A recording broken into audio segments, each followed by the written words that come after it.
Okay, guys, for our story today, we're going to read a story about Clark the Shark. This story is a fantasy.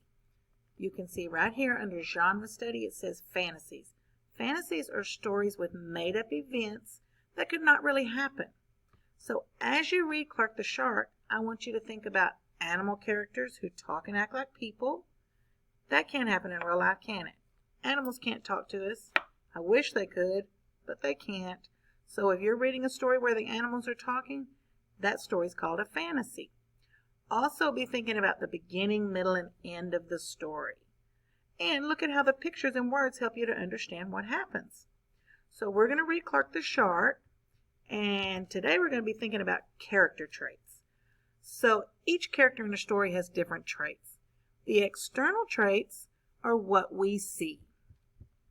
So that's what you see with your eyes. Like if you're looking at this little girl, you see that she's got on shorts and a shirt. She's playing soccer. She's got her hair in two little ponytails.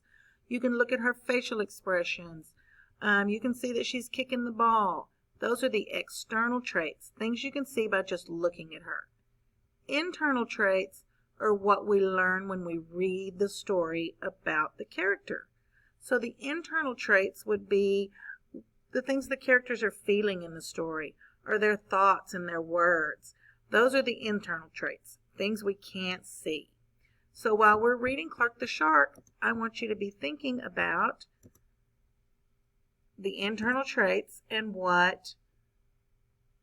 external traits about Clark the Shark. Like right now, just looking at this, I can see an external trait. He's wearing a red and white striped shirt. But we'll have to read the story to understand the internal traits. So here we go. Let's start reading. Clark loved school, and he loved his teacher, Mrs. Inkydink. He loved to play upsy-downsy and spin-a-majig with his friends. Clark loved his life. "School is awesome!" shouted Clark the Shark. "Less shouting, more reading," said Miss Inkydink. "Lunchtime is sweet!" yelled Clark the Shark. "Munch your own lunch," said his best friend Joey Macker. "Recess rocks!" bellowed Clark the Shark. "You're playing too rough, Clark."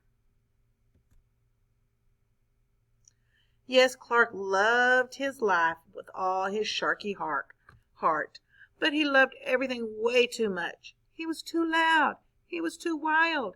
He was just too much shark for the other fish to handle. After a while, no one would play with Clark. No one ate lunch with him. No one sat with him at circle time. Even his best friend Joey Mackerel said, "Cool your jets, Clark. You're making me crazy." One day Clark asked Miss Inkydink, "What's wrong with everyone?" Miss Inkydink patted his fin. "Clark, sometimes you play too hard. You munch too hard, and gosh, you even help too hard." "But life is so exciting," said Clark. "There's a time and a place for everything," said Mrs. Inkydink. "And sometimes the rule is to stay cool." Okay, so let's pause for just a minute. Let's think about some of the internal traits that Clark the Shark is feeling right now. Just by looking at Clark the Shark right here, he looks sad. His friends don't want to eat lunch with him. So an internal trait for him right now is probably that he's feeling sad. Let's see what happens next. At recess, Clark tried to stay cool, but he pushed the swing with too much zing. "Sorry," said Clark, "I forgot." "Yikes," said Joey Mackerel.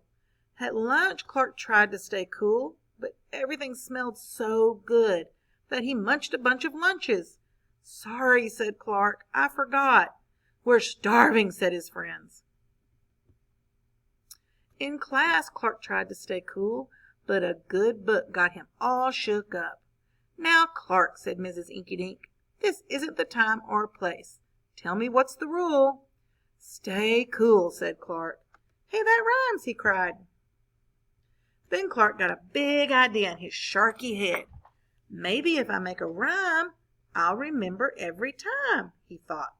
The next day he put his plan to work. In class, when lessons got exciting, Clark wanted to bounce up out of his seat. Instead, he told himself, When teacher's talking, don't go walking. And what do you know? It worked. "Attaboy, Clark," said Mrs. Inkydink.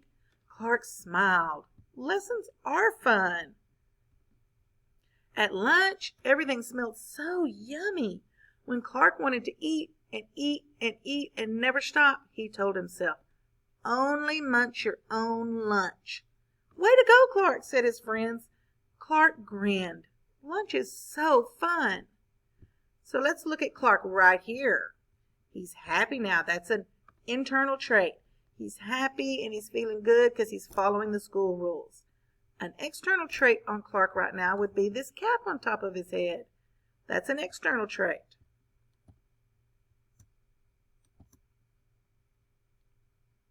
At playtime, Clark told himself, "Easy does it, that's the way.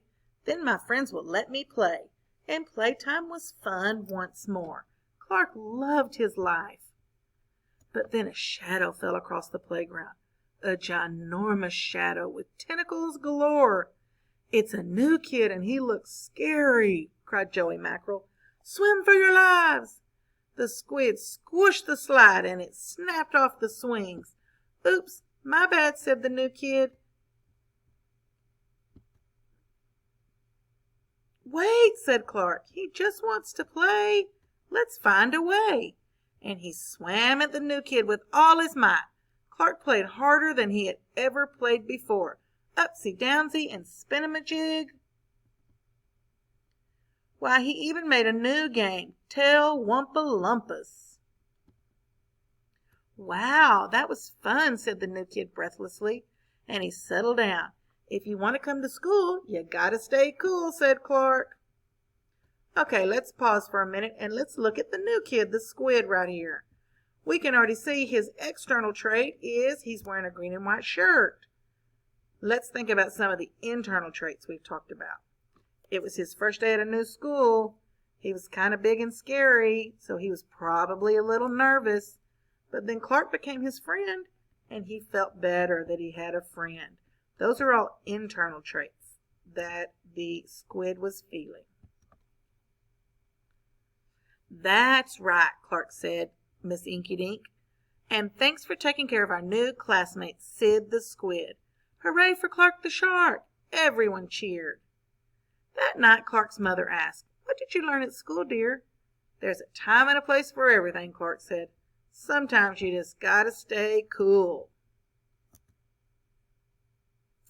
But sometimes a shark's gotta do what a shark's gotta do. So let's go back to the anchor chart for external and internal traits. And let's think about Clark the Shark. Because on your next slide, you have an activity that I want you to complete that's going to be about external and internal traits of Clark the Shark. If you start completing the activity and you forget, you can always come back and look at this video and look at parts of the story again to help you remember. But remember that external traits are what we see. This can mean the character's hair, their clothing, their height, their facial expressions, what they're doing. The internal traits are thoughts and words and feelings and what we learn. The character's personality shows through the thoughts and words and feelings. So we're going to do a quick little activity next about character traits. Good luck!